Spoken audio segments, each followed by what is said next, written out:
picture this. A young man stands at the edge of a cliff, watching the sun set over Florence in 1513. His name is Niccolo Machiavelli, and he's just finished writing what would become one of the most controversial books in human history. As twilight deepens, he wonders if future generations will understand what he was truly trying to say, or if the lines forever see him as the architect of evil. Tonight, we're going to walk with Machiavelli through that twilight, not to celebrate ruthlessness or abandon our humanity, but to understand one of philosophy's most profound and uncomfortable truths, that the relationship between power and morality is far more complex than we've ever been taught to believe. The Garden of Innocence. Let me take you back to your childhood for a moment.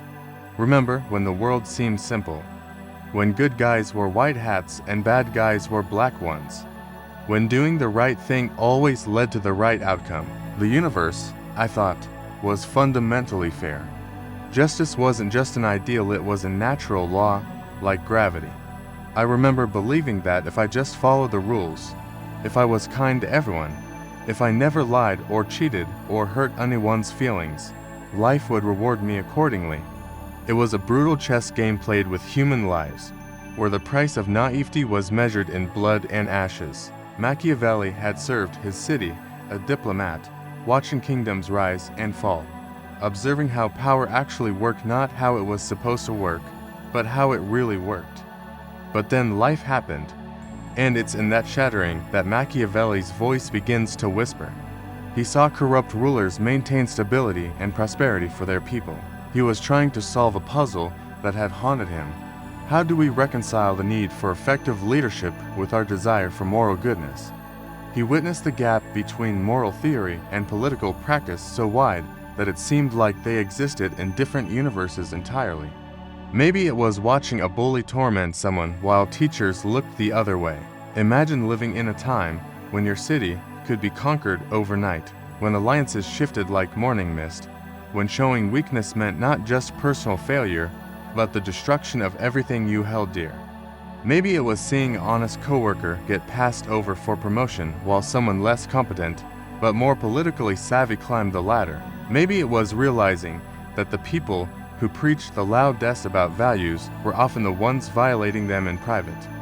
These moments don't just disappoint us, they shatter something fundamental about how we see the world. The man behind the shadow. To understand Machiavelli, we need to understand his world. Florence in the early 1500s wasn't a place for philosophical idealists, and what he saw horrified and fascinated him. He watched virtuous leaders lose everything because they couldn't adapt to reality. When he sat down to write The Prince, he wasn't trying to create a manual for tyrants. The dangerous truth about virtue here's where Machiavelli's insight cuts deepest, and where most people misunderstand him completely. He never said morality was bad. He never advocated for cruelty for its own sake. What he observed was something far more nuanced and uncomfortable, that virtue, when practiced rigidly and without consideration for context, can actually cause more harm than good. Think about this. You're leading a group through dangerous territory. You know that one person in your group is secretly working with your enemies, planning to betray everyone when you're most vulnerable. What if your virtue becomes the instrument of greater evil? Traditional morality says you shouldn't harm them without absolute proof, sticking to your principles and watching innocents die, or making a hard choice that saves lives but stains your soul. You should give them the benefit of the doubt, turn the other cheek, believe in their capacity for goodness. But what if your adherence to this moral principle leads to the death of everyone else you were responsible for protecting? Machiavelli would ask, in that moment, what is truly moral? This is the heart of what philosophers call dirty hands, the recognition that sometimes, to do good in the world, we must do things that aren't good themselves. A leader might need to appear strong when they feel weak, confident when they're uncertain, decisive when they're conflicted. He wasn't advocating for hypocrisy. He was recognizing that leadership often requires a sacrifice of personal authenticity for the greater good, not because they're trying to deceive, but because the role they've accepted requires them to be what others need them to be. The word persona actually comes from the Latin for mask persona, meaning through sound. They bear the weight not just of their actions, but of their inaction.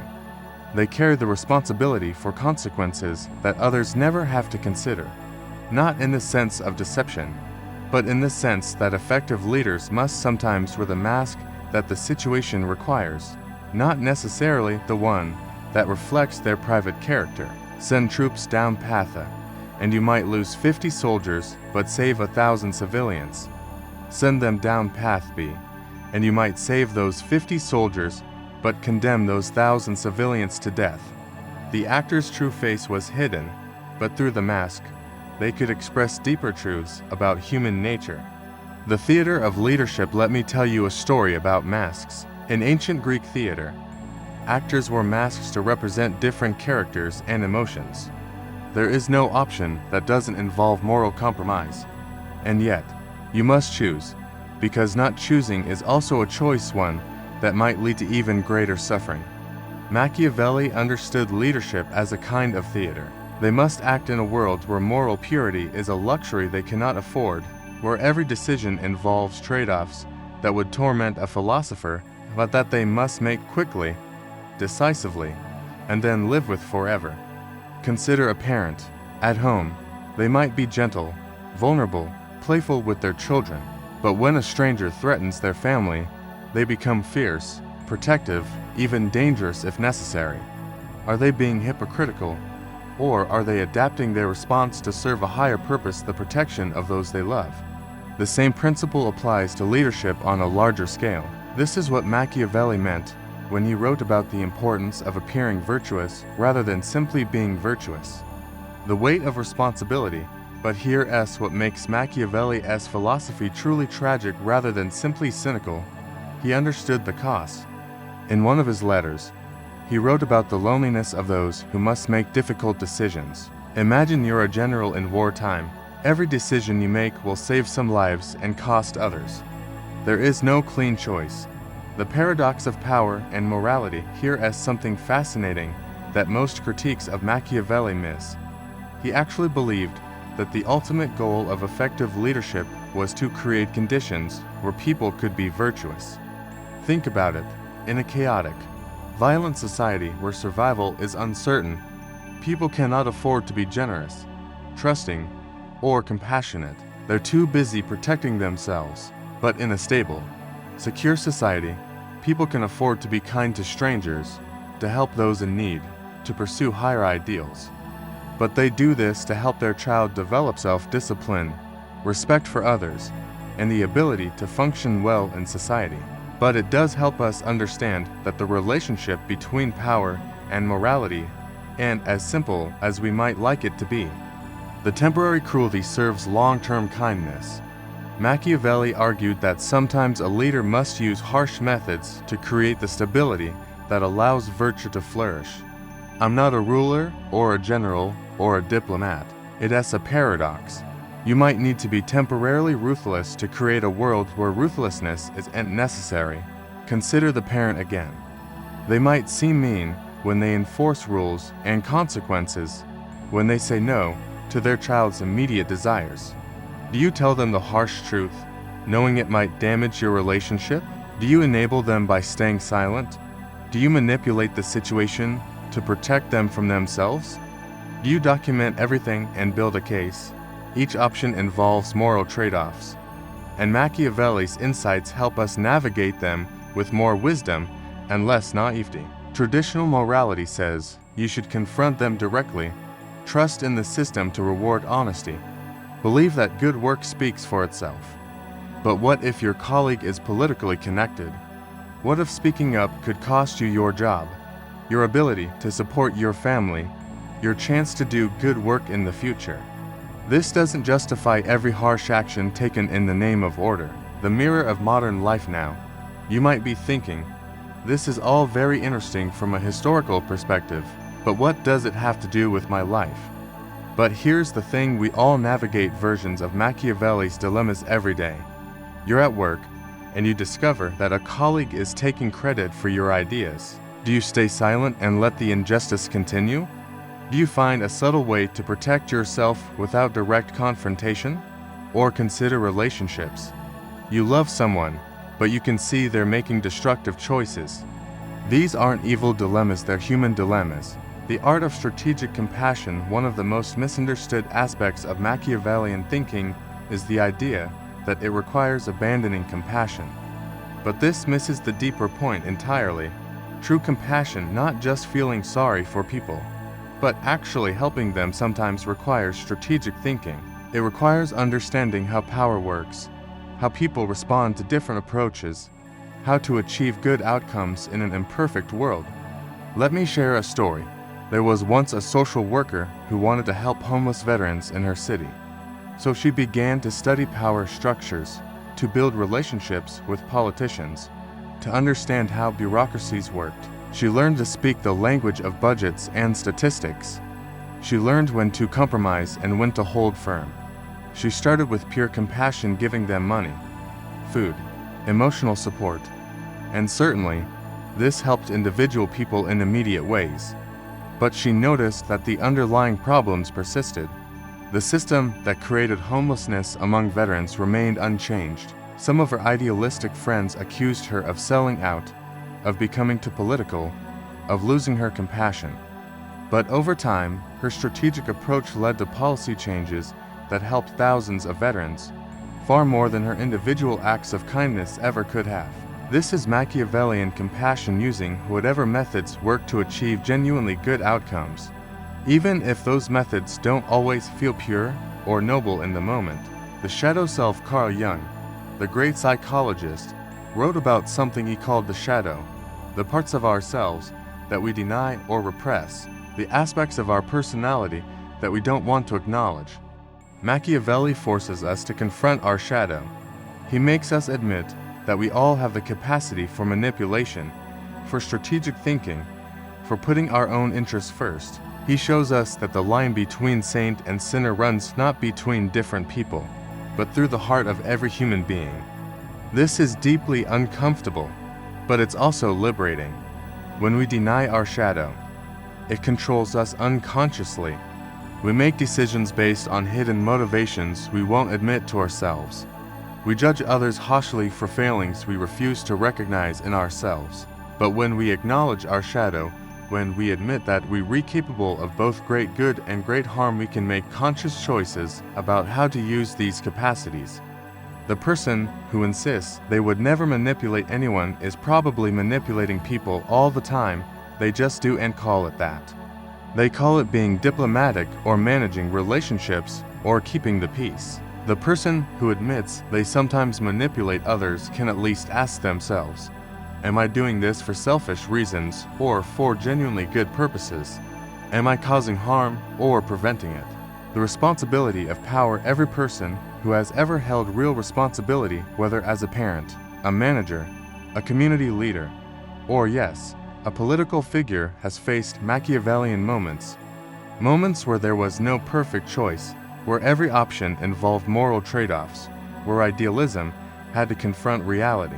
The question is whether we'll face them with wisdom or with naivety, with conscious intention or with unconscious reactivity.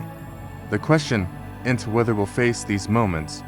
It's an invitation to grow up, to leave behind childish notions of simple good and evil, and to engage with the world as it actually is. Machiavelli's great gift to us in a blueprint for becoming manipulative. It's a framework for thinking clearly about power, responsibility, and moral complexity. When you see clearly how power works, when you understand the gap between public image, you see friends make naive decisions because they caught and imagine that others might not share their good intentions. Those who take responsibility for outcomes in an imperfect world must often sacrifice their own moral comfort. It serves those who can afford simpler moral choices precisely because someone else is dealing with the complexity on their behalf. They must live with ambiguity, complexity, and the knowledge that they will be misunderstood. You carry knowledge about human nature that you can't always share because it would be too disillusioning. And private reality.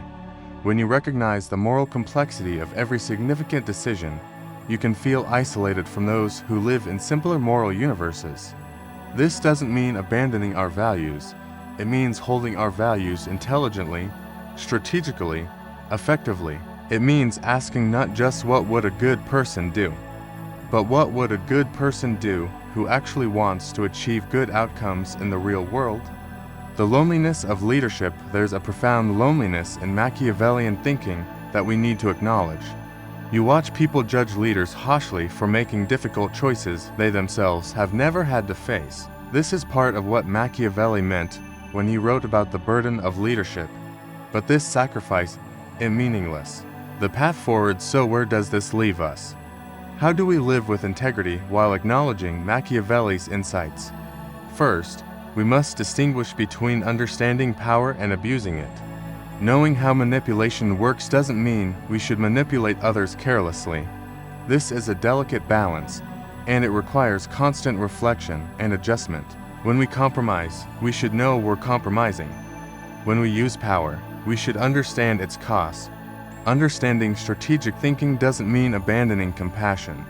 Recognizing moral complexity doesn't mean moral relativism. Second, we must hold our ideals lightly enough to be effective, but firmly enough to maintain our humanity. Power is not an end, it's a means to ends that matter. Third, we must develop what we might call conscious pragmatism, the ability to make strategic choices while remaining aware of their moral implications. Finally, we must remember that Machiavelli's ultimate goal wasn't the accumulation of power for its own sake, but the creation of conditions where human flourishing becomes possible, the place where good and evil were clearly separated, where virtue always triumphed, where the universe was fundamentally fair. Once we've seen the complexity of the world, once we understand how power really works, once we've faced our own capacity for both good and harm, innocence is no longer possible. The garden revisited. Remember that garden of innocence we talked about at the beginning. But it's also a world where conscious, compassionate people can make a real difference, precisely because they understand how it actually works rather than how they wish it worked. In place of simple rules, we can learn to navigate complexity with grace and intention. We can't return to that garden. But perhaps that's not a loss. Perhaps it's a graduation. In place of innocence, we can develop wisdom. In place of naivety, we can cultivate discernment. The world Machiavelli described a world of moral ambiguity, strategic thinking, and difficult choices is still the world we live in today. The choice before us every day. You have a choice. You can pretend that the world is simpler than it is, that good intentions are enough, that virtue will automatically triumph over vice. This is the easy choice, the comfortable choice, the choice that allows you to maintain your self-image as a good person while potentially doing very little good in the world. Or you can choose the harder path. You can accept that effectiveness requires understanding power, not to abandon our values, but to hold them intelligently, not to embrace evil, but to understand it well enough to combat it successfully. You can acknowledge that doing good often requires strategic thinking. You can admit that you have both light and shadow within you, and learn to use both consciously and responsibly. This is Machiavelli's ultimate challenge to us, not to become ruthless, but to become effective. The world needs people who can navigate complexity without losing their humanity, who can be strategic without being selfish, who can exercise power without being corrupted by it. And that wisdom lies not in denying the darkness, but in learning to conduct that dance with grace, intention, and ultimately, love. And terrible violence. We might imagine Machiavelli's ghost nodding in approval. It was about responsibility, the responsibility we all bear for the outcomes of our choices, the complexity of our motives, and the consequences of our actions in a world that is far more nuanced than we were taught to believe. But against our own capacity for self-deception, our own tendency to choose comfort over effectiveness, our own desire to remain innocent in a world that desperately needs conscious, strategic wisdom, not because we've embraced his supposed cynicism, but because we've grappled seriously with the questions he raised. The world needs people who have read Machiavelli not to become like him, but to become better than those who ignore his lessons. The twilight wisdom as we return to that cliff in Florence, watching twilight deepen over a city that has seen both great beauty. He would remind us that the most dangerous people are not those who understand power, but those who wield it unconsciously. The most harmful individuals are not those who acknowledge their capacity for manipulation, but those who manipulate while telling themselves they're pure of heart. And he would whisper, as the last light fades from the sky, that the price of goodness in this world is eternal vigilance not just against external evil, the shadow of virtue, and the absence of light is the recognition that light and darkness dance together in every human heart. For in the end, Machiavelli's greatest insight wasn't about power at all.